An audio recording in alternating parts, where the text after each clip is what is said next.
విజయవాడ నడిబొడ్డున లులు మాల్ కోసం చేసిన భూ కేటాయింపుని ఉన్నట్టుండి ప్రభుత్వం ఎందుకు వెనక్కి తీసుకుంది?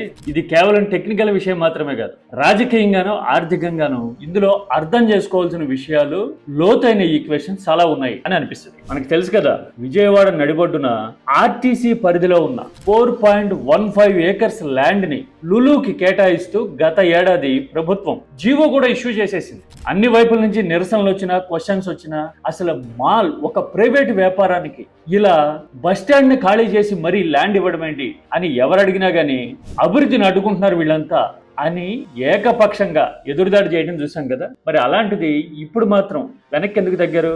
వడ్డే శోభనాద్రీశ్వరరావుతో పాటు మరికొంతమంది ఈ భూ కేటాయింపుని సవాల్ చేస్తూ హైకోర్టులో పిల్ వేశారు. ఆ పిల్ విచారణకి వచ్చి రాగానే ప్రభుత్వం అసలు భూ కేటాయింపునే రద్దు చేస్తున్నాం, వెనక్కి తగ్గాం అని చెప్పేసింది. మరి విచారణ అంటూ జరిగితే గనక ఏమేమి బయటకు వస్తాయో ఎందుకులే అనుకున్నారో ఏంటో మరి కారణం. లులుకి భూ కేటాయింపులు అయితే రద్దు అయిపోయి, ఇలాంటివి చూసినప్పుడు ఏమనిపిస్తుంది?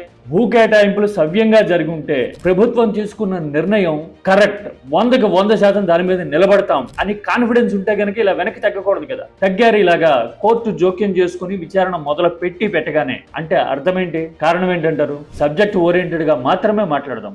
ఎందుకంటే ఇది భూ కేటాయింపులకి సంబంధించిన విషయం, ఏపీ భవిష్యత్తుకి సంబంధించిన విషయం.